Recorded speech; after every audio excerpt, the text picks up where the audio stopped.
Bismillahirrahmanirrahim. Assalamualaikum warahmatullahi wabarakatuh.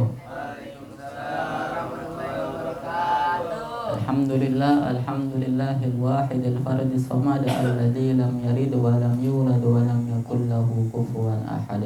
Wassalatu wassalamu ala nabiyyina Muhammadin wa ala alihi wa sahbihi tulal amat amma ba'du. Alhamdulillah Rabbil Alamin. Segala puji bagi Allah Subhanahu wa Ta'ala yang mana telah memberikan nikmatnya kepada kita sampai saat ini sehingga kita bisa bermujalasah di siang hari ini. Salawat serta salam tak lupa juga kepada junjungan kita Hadratul Rasul, yaitu baginda Nabi Muhammad Sallallahu Alaihi Wasallam yang telah membawa kita dari zaman onta hingga zaman Toyota. Alhamdulillah Rabbil. Yang sama-sama saya hormati yaitu Ustadzun Al-Kiram, guru kita bersama yaitu Ustadz Ahmad Al-Farisi bin Haji Mawardi, mata'anallahu bituli hayati. Semoga beliau dipanjangkan umurnya, disehatkan badannya, menjadikan anak-anaknya anak-anak yang soleh dan solehah, amin amin ya rabbal alamin. Yang sama-sama saya hormati yaitu pengurus daripada pondok pesantren Markazul Lughah Al-Arabiyah, yang diantaranya yang ada di sini yaitu Ustadz Aldi. Semoga beliau dipanjangkan umurnya, disehatkan badannya, dibanyakin rezekinya. Kalau kata Kaisul, biar cepat kawin, amin. Di sini saya hanya menjalankan perintah dari guru yang disampaikan oleh Ustadz Aldi, bahwasanya disuruh latihan ngajar. Bukan saya sama bukan Fahri sama Bang Wandi doang. Sebenarnya nanti yang gede-gedenya juga katanya. Di sini insya Allah Fahri ingin membaca kitab Fahri. Kagak asal. Di sini ingin membaca kitab Ayyuhal Walad yang dikarang oleh Imam Ghazali, yang mana sebelumnya telah dibaca juga oleh Ustadz Ujang. Masih ingat gak? Kapan? Emang kapan dibacanya? Hari Senin, Hari Sabtu juga dibacanya. Ya Allah, panas banget ya. Di sini Bismillahirrahmanirrahim. Qala musannifu rahimahullahu ta'ala wa nafa'ana wa bi barakatihi wa ulumihi fid dharain amin. Qala radhiyallahu ta'ala anhum ayyuhal waladu, wahai seorang anak. Kalau bahasa kitanya wahai anakku gitu. Anak mama gitu.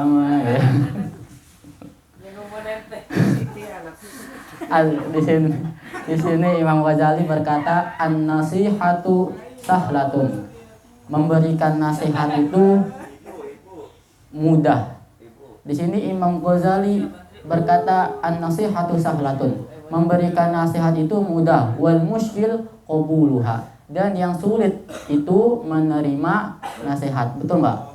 Nih, jikalau nih contoh misalnya Dini melakukan kesalahan, misalkan ini ngajinya terlambat nih, terus dikasih tahu sama Ustadz Aldi, Dini, kalau ngaji jangan terlambat mulu, kasihan orang tua ente udah bayar di sini. Terus pasti Dini sulit gak nerima nasihatnya Den? Dini sulit gak nerima nasihatnya? Pasti dong sulit ya. Kenapa sih? Li'annaha fi madaki muttabi'il hawa marwatan. Karena bahwasanya nasihat itu akan pahit bagi orang yang menerima jikalau orang yang menerimanya ini mengikuti hawa nafsunya.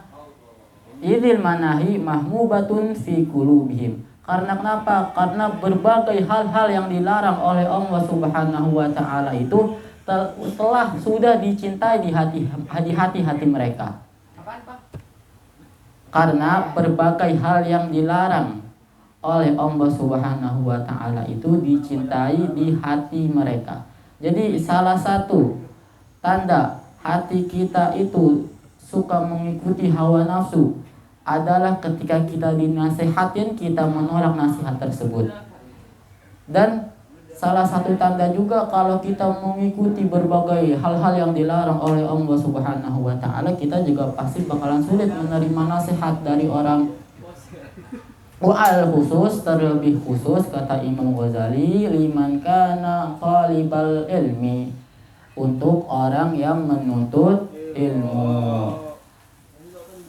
Ar-rasmi secara formalitas, wa mustaqilan fi fadlil ilmi, yang mana ia menyibukkan dirinya pada keunggulan diri pribadi, wa manaqibid dunya, dan gelar-gelar dunia. Fa innahu yahsabu annal ilmal mujarrad, maka sesungguhnya ia mengira bahwasanya itu hanya ilmu semata.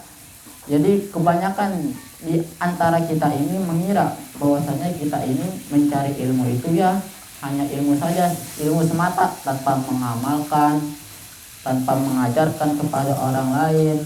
Lahu sayakunu najatuhu wa khulasuhu fihi, bahwasanya nih si orang tersebut mengira bahwasanya ilmu yang kita pelajari ini itu hanya ilmu semata yang dapat menyelamatkan dia dari api neraka dan yang menjadi penolong dia di akhirat nanti. Wa annahu mustaghnin 'anil amal, dan ia mengira bahwasanya tidak perlu dari amal. Jadi ia mengira bahwasanya ilmu itu tidak butuh pada amal. Wa hadza i'tiqadul falasifah, dan ini adalah keyakinan orang-orang filsafat. Subhanallahil azim, maha suci Allah yang agung. Jadi maksudnya Imam Ghazali di sini, kalau bisa kita menuntut ilmu itu bukan hanya sekedar menuntut ilmu, tapi juga mengamalkan ilmu. Contohnya nih, tadi Bang Wandi telah mengajarkan kita. Coba Kaisul, tadi Bang Wandi ngajarin adab kita kepada tangga. Tadi udah berapa? 4. Apa aja? Yang sebutin satu. Ya. Coba Dini sebutin satu Dini. Menanyakan keadaan mereka. Ya itu. Oh. Salah satunya yang tadi Bang Wandi, Ustadz Wandi. Sekarang udah Ustadz manggilnya. Bukan Bang lagi, Ustadz. Yang salah satu yang Ustadz Wandi tadi telah sampaikan bahwasanya kita menanyai tetangga kita bagaimana kabarnya. Gimana nih duitnya masih ada apa kagak? Kalau kagak dipinjemin. Tapi tadi minta maaf nih ini tadi nggak minjemin, bukannya kagak dikasih, duitnya sedikit.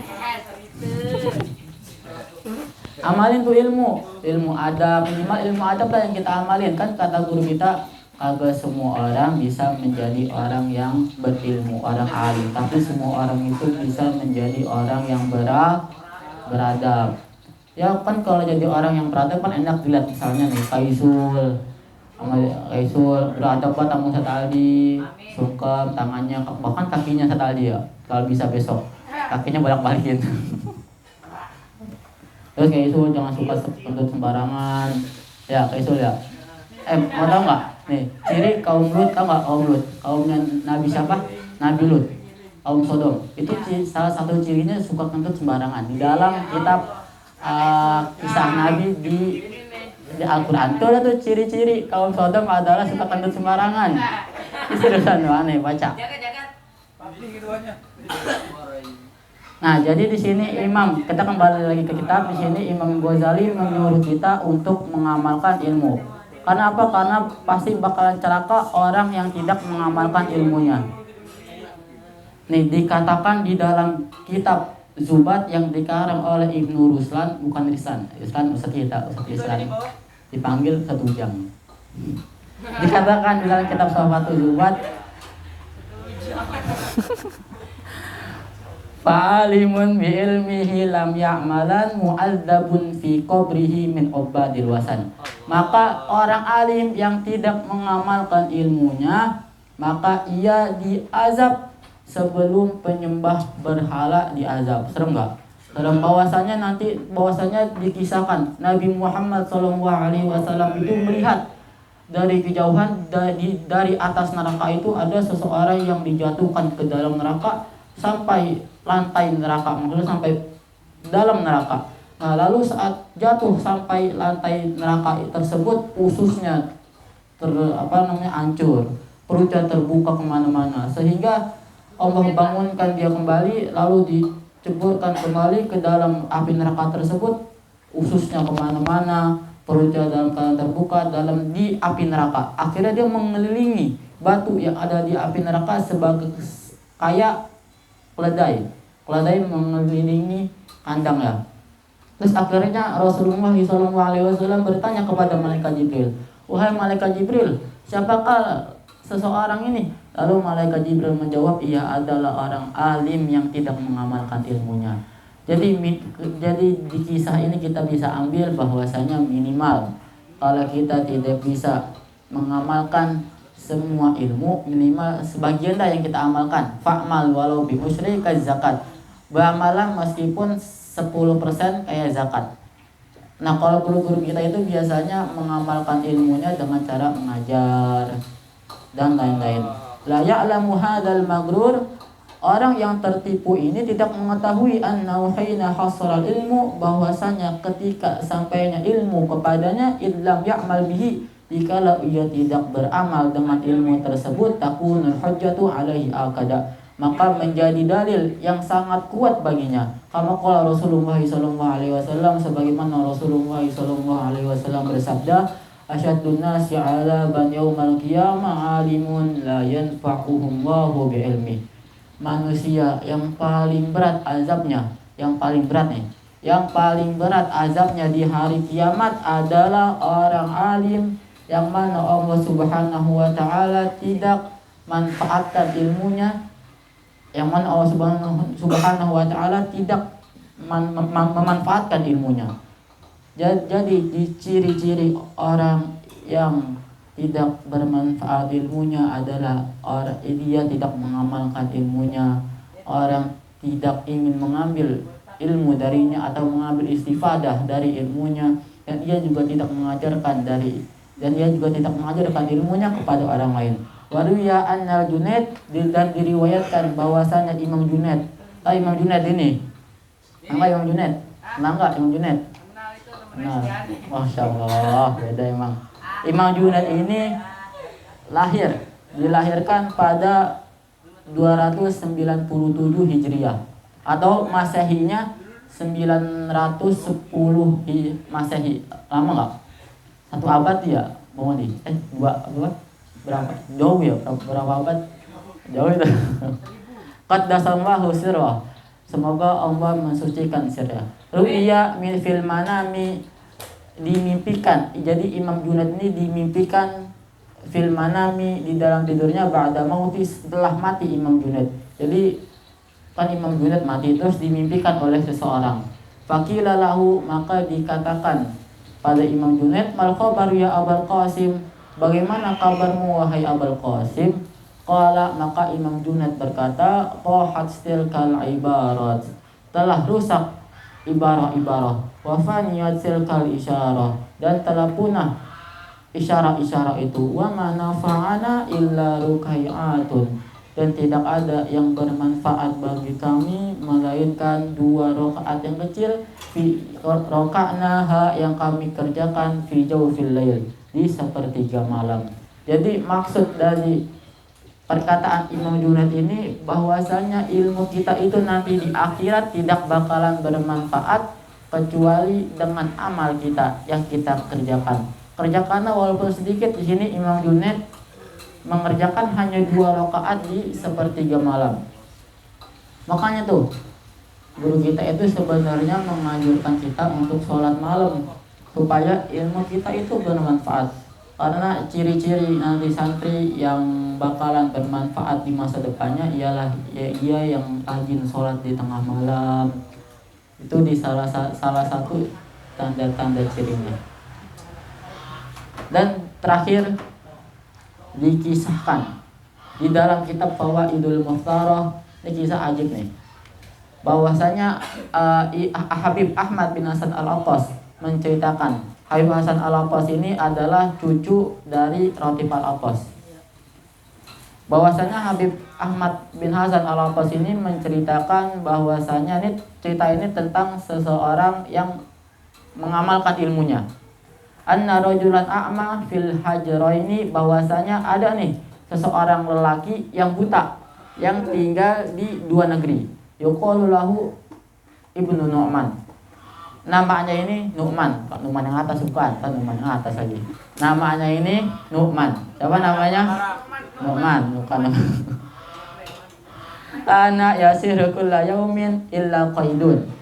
Nah, dahulu si Nu'man ini senantiasa berjalan setiap harinya ke kota Qaidun. Jadi kota Qaidun ini salah satu kota yang berada di Yaman. Fayatilahu bimas'alatin wahidah. Jadi dia ini datang ke kota Hajrain, ke Qaidun untuk mendapatkan satu faedah ilmu. Jadi bahkan antara Hajrain ke Qaidun ini jarak antara dua kota tersebut adalah 2 jam. Antum bayangin 2 jam untuk mendapatkan satu ilmu. Minal ilmi faqat, dari ilmu saja. Wa yarji, dan ia kembali pulang. Jadi dia itu ke kota Qaidun untuk mengambil satu faidah, lalu dia pulang kembali. Yang mana jarak di antara dua kota tersebut adalah 2 jam. Wa ma baina baldataini, dan di antara dua negeri itu dan wa ma bainal baldataini, dan di antara dua negeri itu nahwu arba'ati sa'at, 4 jam. Ternyata 4 jam. Nah, antum bayangin nih, si Nu'man ini ke kota Qaidun, dari kotanya kota Qaidun ini jaraknya 4 jam. Dan si Nu'man ini adalah orang yang buta. Dan setiap jalan dia ke kota Qaidun itu dengan berjalan kaki. Fa kharaja dzata yaumin, maka si seseorang yang buta ini suatu hari keluar bersama putrinya, taquduhu, yang menuntunnya. Falam maka nafi asna'il thariq, maka tatkala di tengah-tengah jalan, arada qada al-hajah, maka ia ingin menunaikan hajat. Fajalasa, kemudian ia duduk. Nah, jadi saat si putrinya ini menuntun bapaknya yang buta untuk ke kota Qaidun yang jaraknya 4 jam, nah si bapaknya ini di tengah-tengah ingin kencing nih, karena buta bingung gimana. Akhirnya karena buta dia pengen duduk aja langsung, ingin kencing. Nah, lalu putrinya ini bilang faqalat lahu bintu, maka putrinya berkata kepada bapaknya, isbir qalilan, wahai bapakku sabarlah sebentar. Terus di sini berkata lagi, hatta aduqal arda kaila yusibakar rasyasu, agar aku nih menggempurkan tanah agar tidak menyipret tuh bekas cipretan kencingmu. Falamma qad hajatahu, maka tatkala selesai itu si bapak menaikkan hajatnya, qala li bintihi, maka seorang bapak tersebut berkata kepada putrinya, irji bina, ayo kita pulang. Maka putrinya heran nih, faqalat lahu, maka putrinya berkata kepada bapaknya tersebut, lima tarji, kenapa kita pulang? Padahal kita pengen belajar di kota Qaidun, kenapa kita harus pulang? Faqala, maka ia berkata, inni fi kulli yaumin, sesungguhnya aku pada setiap hari astafidu mas'alatan, aku mengambil satu faidah min Qaidun, dari kota Qaidun. Wa inni istafatuha, dan sesungguhnya aku telah mengambil faidah pada hari ini darimu. Nah, jadi kesimpulannya dari yang saya sampaikan ini, yang pertama adalah yang terpenting, nomor 1 adalah mengamalkan ilmu. Karena ilmu kita ini bermanfaat jikalau kita mengamalkan ilmu tersebut. Gak apa-apa walaupun kita amalkan itu sedikit, minimal kalau kita sedang ngaji bersama guru kita niatkan tuh sebelum belajar, ya Allah, saya niatkan belajar bersama guru, setelah itu saya ingin mengamalkannya, berniat untuk mengamalkan ilmu. Mungkin ini saja yang bisa saya sampaikan, kurang lebihnya mohon maaf. Wabillahi taufiq wal hidayah. Wassalamualaikum warahmatullahi wabarakatuh.